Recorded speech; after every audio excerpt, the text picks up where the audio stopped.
And he goes, "Is that thing rolling?" And I was like, "Fuck!" You know, that's kind of part of it. I mean, so many classic friends, Hillbilly, you know, just classic kids, and we all grew up together, and you see which way life takes everybody. But it seemed like punk rock back in the day when we got in it were like it was the coolest thing, and a lot of people experience some killer things in life. What you would consider experiences in life, and the value of them. I mean, I think for us it was like our group, you know, that punk rock in like the mid 80s, you know, like 82 to 89 was like, that was cool. That was just punk rock. Yeah. And the people that were involved in it, I mean, they've had some killer experiences. You talk to them now, and they've just, their experiences, their travels, and just their day-to-day lives are still pretty cool. Yeah, they've lived life. Yeah. And you know, some people say, "Oh, well, so-and-so didn't turn out so good." Yeah, he did. You know, he did. He turned out great in their time, and then they said, "All right, I'm just going to hang out," because it didn't ever matter. Yeah. You know? I interviewed this guy, George Cornwell, and I never met the guy. Never knew. He was like, you know, "Hey, interview me." You know, I was around early days. And I was like, "Okay, cool." And man, that dude had a freaking story, man. Yeah. Yeah, he went to New York. They played in New York for 15 years, and were cruising all over the place, touring all over. And they came back here because it's actually better here. Man, I like it here. You better know, than New York. You can go anywhere in the world, and shake a tree. And two people from Jacksonville and one person from Huntsville, Alabama is going to fall out of that tree and know each other one way. You know, and like punk rock, if I'm out working out in California or Texas or somewhere and I meet somebody, you know, around our age, yeah, punk rock, man, knew you. A lot of people I met a guy that was with DI, and he said, "Yeah, I remember playing in Jacksonville, Florida. That's where we were from." Yeah. That was killer. We had a terrible reputation. Yeah. I think the Jacksonville reputation was hilarious. I think it was hilarious because people actually took us serious. What a bunch of goofballs. What a bunch of kids. You know, a bunch of funny kids. Man, we went to Daytona one time, and we had a hell of a time getting there and all this other shit. You know, it was a really weird night. You know, flat tire, had to steal the tire. And others. But we get there, and it was Chaos UK, I think it was, at the Black Eyed Susan. And we go there, and we're just doing our thing, man. And I remember somebody saying, "Motherfuckers from Jacksonville. God damn it, you can't have anything nice around here. These motherfuckers from Jacksonville come and fuck it all up." It was like, well, you know, hey. The funny thing about it was, you know, it was just, you're in your adolescence. You got a lot of aggression. You got punk rock. I mean, we're all drinking beer. We're 13 years old, drinking Iceman 40s. And it's violent, you know. It was still funny. Yeah. You know, I think the violence kind of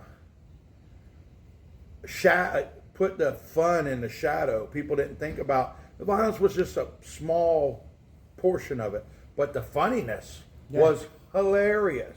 Oh yeah, hilarious. And if you sat back and you try to analyze it now, you would sit there and you go, bunch of racist skinheads. Well, we had Evans hanging around us, who was like a Filipino and dark Filipino. You know, we had some gay guys hanging around us. Yeah, it didn't. Darren Washburn, you know, he's gay, and I mean, we let that. Darren's the gayest guy I know, and he's my best friend. He hung out with us all the time. Yeah, I never knew. Yeah, yeah, man. I try and sit there and think, and I think I was the only straight guy out of all those guys. They were all gay, which was funny. Like gay guys, Darren and GP and Dallas and all those guys. All of them were gay. But they were cool. We hung out. It was cool. You're a son of a But they bitch. were funny, man. Funniest group of guys. And it would have been like getting to know Dallas and Billy Hughes and Jerry Lowe and all those guys from the West Side. We would have never met those people. Oh, yeah. You know? Yeah. And we met people from all over the world, and it was hilarious. So why'd you ever start listening to punk in the first place? What was the draw? There was a kid named Ricky Geiger, and we used to go surfing all the time. I was 13 years old, and he had a car, and he had an old MDC tape. Oh, wow. And I don't know where he got it from. You know, back in those days, you get a punk rock cassette, and it'd been bootlegged 1,000 times, you know. Yeah. And I heard it, and I really, really liked it. And I turned it on to Darren one time, and Darren and I were digging that. And then we saw a flyer for the 730 Club, and we went. And man, we were 14 years old, dude. And to go all the way over to the other side of town. Oh, yeah. You know, that was crazy. Yeah. And we went, and man, we saw some of the coolest. I saw the coolest band in my to this day. I think you got my favorite band is Tusco V. Okay. Tusco V and the Meatmen. Mm-hmm. But a band that was just a little bit better than that was the Smashing Armadillos. Okay. And I think now that I'm older and I can appreciate the coolness of that band was because that bass player was that guy that rode the bike, big tall guy, dark haired, pretty clean cut guy. I think he could have been from Ortega or somebody. Some parents had a little bit of money to give him a good education. Mm-hmm. But he befriended that guy, the singer, who I believe he was autistic. Oh, yeah. And they were the coolest punk rock band, man. They were from Jacksonville, right? Yeah, I saw them and Dada Panic. Dada Panic was the big old muscle guys. Yeah. They had a Samoan guy, and the drummer was a big old guy, you know. Wow. And they would just rip. They would just. So you like the energy of it? Yeah, and you know, you would see some of the top bands come here, and they would play first. Brutal Assault, and then those guys, you'd have Smashing Armadillos, Dada Panic, Brutal Assault, and then the headliner. Mm-hmm. And man, we were all done by the time the headliner came there, drinking beer out in the parking lot, hanging out, and then going in and out of that place all night. Yeah, Killer you time. played there. Yeah. Freaking all kinds of badass bands played. But with that singer, he was so different, and he fit in because it didn't really matter. You know, we all had something off. Yeah. So when you put us all into that thing, it didn't matter. Well, punk back then didn't really have a uniform. Right.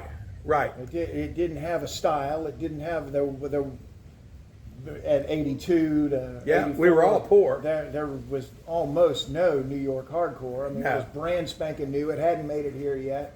It was just off the rails. It was whatever. Anything goes. Anything goes. Yeah. Anything goes. Cool punk rock bands. Darren and Dallas had a band. It was just Care Unit. Yeah, it was just punk rock, man. You know, just some punk rock stuff. Yeah. So I looked cool. up to those guys. Do what? I looked up to the Yeah. guys from Care Unit. I was like, ooh, man, if they can do it, I can too. That's it. Yeah. Punk rock bands, man. What was your first album? My first album was, you know, it wasn't an album. It was cassettes. Okay. And So, it was MDC? MDC. Yeah, but which one did you buy? Or stole? Man, I always stole stuff. I didn't have no money, man. I was going over to Darren's That's why house. I got which one did you buy or stole? I was going to Darren's house and eating sandwiches and stuff because we didn't have no food at the house. And then our house was the party house, so everybody'd come over and bring their albums. Yeah. There's nothing easier to steal than an album. It's because you take it out of the cover and leave the cover and take the album and put them in your room, man. Oh, yeah. Yeah, everything was scratched up, man, but it was killer music. And then we had Tim Estrada, Peever, move in, and Tim had every album and every CD, and, you know, we didn't have to. He was a collector, huh? Yeah. That was like our Tim Iceworth. Yeah. Yeah, he was the same way, man. He had, and still does. He's got a room that's just stacked. Yeah, that kid Stacked with Alpie, albums. it was a drummer, and he had every album too. You know, I don't know what happened to him, man. He disappeared. Yeah, Ty was the one that turned me on. Yeah, Yeah, Tyler's taking still some albums now. I see him every now and then skateboarding down St. John's Bluff. Are you fucking? And every time I go by there and I have something ready to throw at him, I don't see him skate. And then I see him skate. He still lives in that house off of Jorick and still. He inherited it. Yeah, I saw him the other day, shaved his head and just, Ty's Ty. I'd like to see him again. Man, such a cool cat. We kind of left on bad terms because we did catch him stealing. Yeah. He was stealing he went way overboard. Yeah. He was like every time he would come, he would take something from every person that lived there. It was like that might have been his little click, his thing. little nervous habit or something, because, every one of us had something wrong, Yeah. That's why we hung out together. If right. if not being able to fit in made you fit in, that's how punk rock was. It was everybody that really didn't fit in. Mm-hmm. We all fit in together, and that's what and was we all cool. said, "Fuck it, I don't fit in, so fuck you." That's it. And now it's cool. Yeah, it's cool to be that way now. Now we're all like, man, dumbass. So, was it Smashed Armadillos? What was the first band you saw live? First band that I saw live was. Who was that? That was.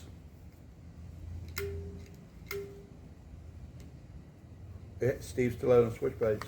Would have been the first band. Yeah. First band. Yeah, and I think I saw them at the beach somewhere, at the Blighted area. Okay. Yeah, down at the Blighted area is where I saw them at. Upstairs. Yeah, that was a killer time. Killer time. Yeah, Ray. Fucking A, man. Golly, I wish I could have been able to interviewed him, man. Yeah, I don't know how he got all those connections, but he had everybody come here and play. Mm-hmm. Everybody came here to play. Yeah, he was a spin guy, man. He would call up a club and speak in an English accent. Yeah, and say he was coming from England, and we want to play a show. We'd really like to play a show in your place. So. But we're going to be coming in, and we're going to be coming in on these dates. So when would be a good time? Yeah. And they'd think he was from England, man. They'd come and freaking wreck the place, man. He brought like Raw Power from Italy came over and they played, mm-hmm. And that was like a really well-to-do, high-energy band. The Croizen. Yeah. The Croizen played. Flag. I remember it now. I'm pretty sure my history is correct, but when Black Flag came to play, Tim McIntyre hit Henry Rollins with a beer, first song, and they quit. I think that was one of the most punk rock things I ever saw. Tim McIntyre he's in my, there's Tim McIntyre, Sean Adams, S.A., Norman Deshane. Those are the most punk rock kids that were out there. Where the fuck is Norman Deshane? Norman lives on the west side now, does like truck tire repairs and stuff. I gotta get in touch with him. And Roger Deshane, the Deshane brothers, but they were some punk rock kids, man. Oh, yeah. But Tim was just so mischievous. He had this little shitty grin all the time, And you could look at him and go, oh, it's on tonight. It's just on tonight. Yeah. He's going to do something. So did you ever play any punk rock? You did, didn't you? For Angry Young Men. Angry Young Men. And that was, I saw Bobby Williams at a wedding, at an Arabic, a Pakistani, not Pakistani, I get in trouble calling Pakistani, Palestinian wedding the other night. I saw Bobby, first time I saw him in 40 years, dude. Same little redhead kid. Super cool. He's still playing music. But that was funny. That's crazy. That was funny. People pop out. Out of nowhere, dude. Out of nowhere. I mean, we've got this huge gold mine of memories, and sometimes we forget how to dig. Man, somebody asked me the other day, they said, I said, yeah, it sounds like a familiar riff. I was watching a live band. And they were like, who does it sound like? I was like, I don't know. What the fuck, man? Yeah. What do you think of some kind of library, man? I've heard like 10,000 fucking punk albums, but Yeah. It'd have to be a really notable riff for me to really, dial in who the hell it sounds like. Ooh. Yeah. Sounds like Kraut. Yeah. Some of those bands, got kind of too heavy for me, too metallic, Oh, yeah. Mm-hmm. And I liked funny punk rock. Yeah. RKL. Angry Samoans and Yeah, Angry Samoans, a killer band, and was funny punk rock. Yeah. Do you remember Surf Punks? I remember Punx. Yeah, that was. Yeah. They were definitely spoof. Man, I saw SNFU in Gainesville. Too. That was a killer. That band ripped. Yeah, That was a band fun ripped. band. Yeah. You got to sit back and think about all the shows and the cool bands that played, you know? Yeah. I saw SNFU played at 732. Who did? SNFU played. Yeah, at yeah. DOA played, and they were funny. Yeah. They were funny guys. Some of them, you know, I don't ever remember seeing a bad band, you know, because it wasn't just the music. It was that whole atmosphere, hanging out in the parking lot. And sneaking through the bathroom window. It was you know, such a small venue, and we would still sneak in the bathroom window. Ray knew we were doing it. May knew we didn't have the money. He was just having fun, man. Yeah. What's he gonna do? Yeah. Either kick you out and you know not have anybody here and be a dick. He was cool about it. He was cool about it. He kept that place going for a long, long time. For a long time. So you played in Angry Young Men. That was the one band. And but so you've mentioned a lot of friends, Norman Duchesne and all these guys, all these names I haven't heard in forever. Are there any that you left out? And who else would come to the shows? Things that popped in my mind: Andy Butterfield. You know, when we were growing up, when you look at punk rock, you look at something traumatic that kind of made you kind of punk rock, you know. Yeah. And I always think about people that kind of struggled not to be punk rock, to try and be somebody that they weren't. And I remember Andy Butterfield. Andy Butterfield was a great baseball player. So I want to say he played for Windy Hill Dolphins, was like an incredible baseball team. Joni Boyd, I went to school with her dad was the coach. But if you played for Windy Hill, you were like top. And I believe Andy played there, and he was a great surfer. He's a good-looking dude. He was a big guy. Always had good-looking chicks. And then his mom had gotten divorced and remarried. And Andy's like 15 years old, right? And gets remarried, and the new dude says, he ain't living with me. She tells him, you got to find somewhere new to live. I love this guy. At 15 years old, yeah. I like him more than you. And I remember he lived in Deerwood. The new guy lived in Deerwood, and Andy was on the streets, man. And Darren Washburn, his parents just opened up the door. I think the coolest parents in the world are the Washburns. They raised me, they raised us all. And Andy lived there for a long time, but then it was just like, boom, just crash, man. And Andy's out in California again. He'll come back here, he'll go back there, you know, fighting a bottle for his whole life, you know. And now that he's getting older, it's a little bit harder fight, you know. But a cool kid. Yeah, you know, we had a lot of good times. It's usually rare to have the person involved in punk rock that just happens upon it and just they didn't come from a tough area. Yeah, you know, where you came from, Beechwood. That was a tough neighborhood.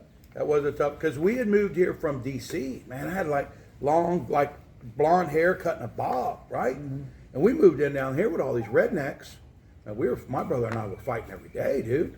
I mean, we weren't big kids back then. We were fighting every day. We had to walk to Sandalwood across that bridge, and all of them dudes, man, it was a fight. Oh yeah. And then I remember had some neighbors, and one day, David Butterfield would always beat my brother up, and one day Jerry whooped his ass. And then there was a guy that lived behind me, Gary Townsend, and he used to always beat me up, and then one day I whooped his ass. And then it was on. And then we hunted them kids for the next 5, 6, 7 years. Every time we seen them, we beat them up. Uh-huh. It was just like, hey, I'm walking to school, there they are, I'm beating them up, because they were bullies to everybody. Mm-hmm. So every chance we got, we beat them up. Yeah. That's the other thing about punk rock is just fucking sticking it to the man. That's it. You want to stick your fucking boot on my head? I'm coming. But you couldn't. I think that was part of the violence part of it was we had so many people hanging around. We had so many people that we were hanging together with, you know, and they all had, you know, different things going on in their life. Somebody would get in a fight. We were all fighting. It's just we had to take care of it. It was one big family, one extremely dysfunctional, funny family. Yeah. Funny. Yeah. So you guys, where would you get your clothes? Man, you know, we would go to the flea market on Ramona sometimes, you know, and the thrift stores. Yeah, thrift You know, stores. my wife will go through my closet and take my clothes and take them to the thrift store. And then a week later, I throw her off because she'll see me with that same shirt on. I'll go buy it back, brother. You'll be perusing through the thrift store. And you'll brother. see your shit. Yeah. But Hey, this is pretty cool. Man. We I would like get it. there and, you know, you'd go to the thrift store. I remember buying a pair of jack boots one time from the thrift store, engineer boots. Everybody was starting to wear Doc Martens back then, but man, they were expensive. I didn't have that kind of money. Yeah, I didn't either. You know, a pair of tennis shoes or you know, that's why they thought we were all rednecks more than skinheads because we all wore work boots. Well, that's the only footwear we had. That's right. I remember Doc Martens being way out of my league. Yeah. was I always shit. thought they were pretty posery too. You know, I was like, you got to have Doc Martens with certain color laces and suspenders and to be truthful. Uniform. Yeah, when I say, man, I never really picked a fight. I did beat up a lot of skinheads that wore. There was something about that tough. I'm a tough skinhead, but I got to wear a uniform all the time. Yeah.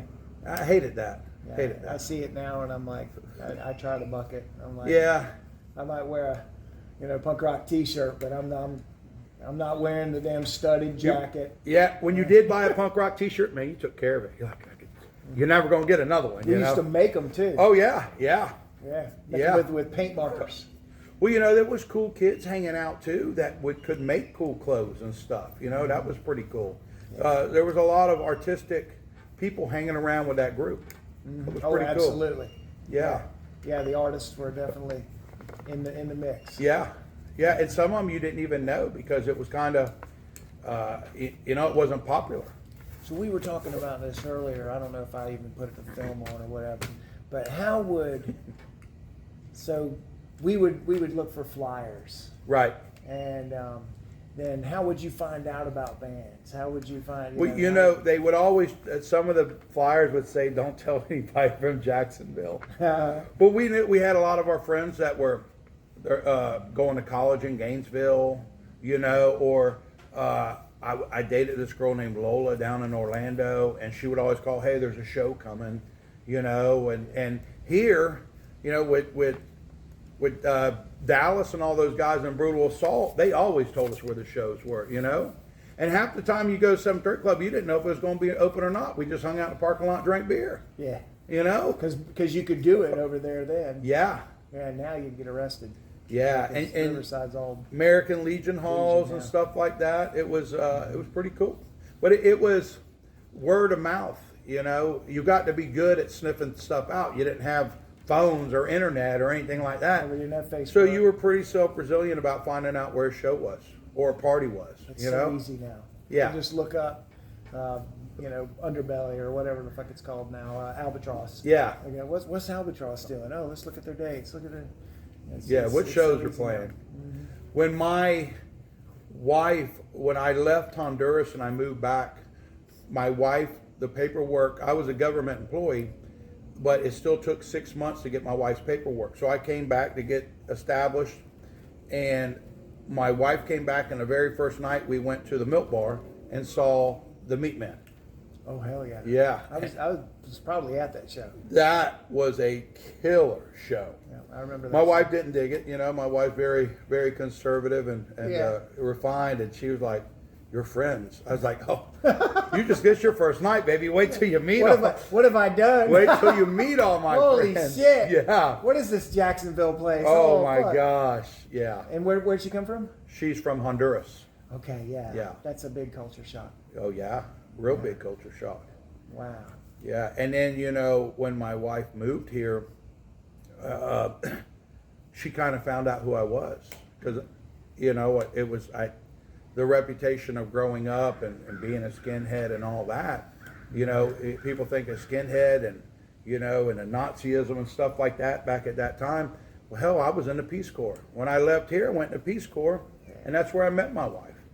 So then when I came back from the Peace Corps and, you know, and started life over again here, you know, we all change, we all evolve. Punk rock was still cool, you know. Yeah, well, it can't I love get seeing uncool. punk rock kids, you know, out having fun and doing stupid stuff. But it was pretty cool, you know. It was pretty cool. She had a good time, and now she loves it, you know. Does she really? Yeah.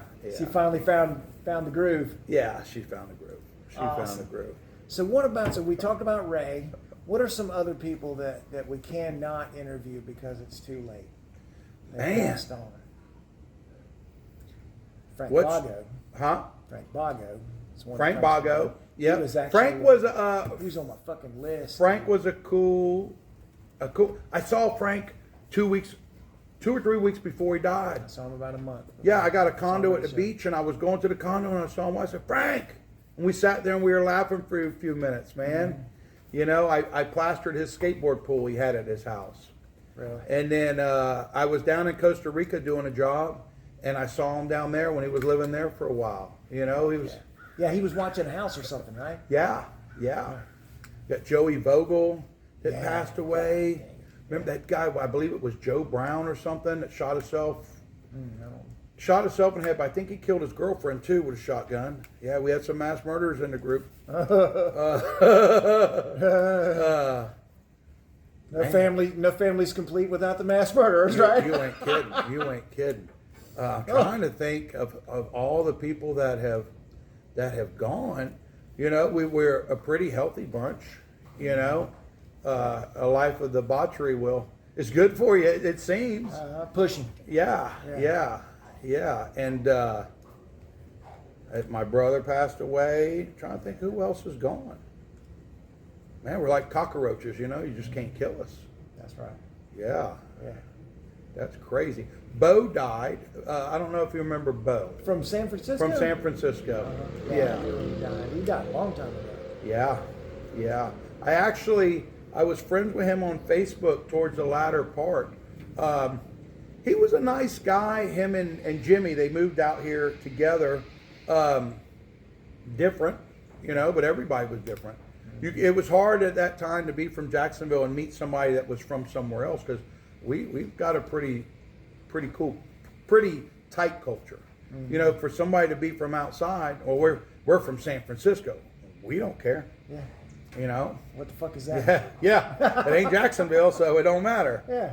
Yeah. It's so good. Why are you here? Yeah.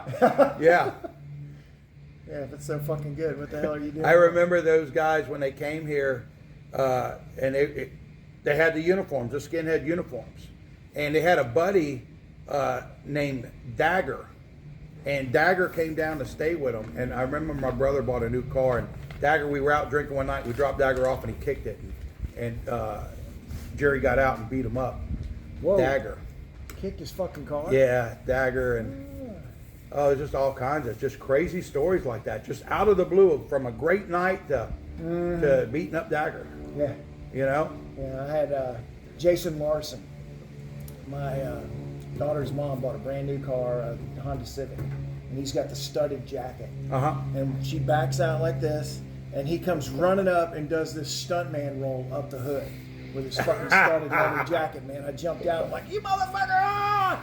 And she gets out and she's like, what are you doing? Stop! What the fuck are you doing, Rob? She's mad at me. Right. I'm like, Well, you know, it seemed like understand. there was a lot of those kind of peace chicks hanging out with the wrong group, dude, because it was I guess they liked it. They dug it or something, you know? yeah.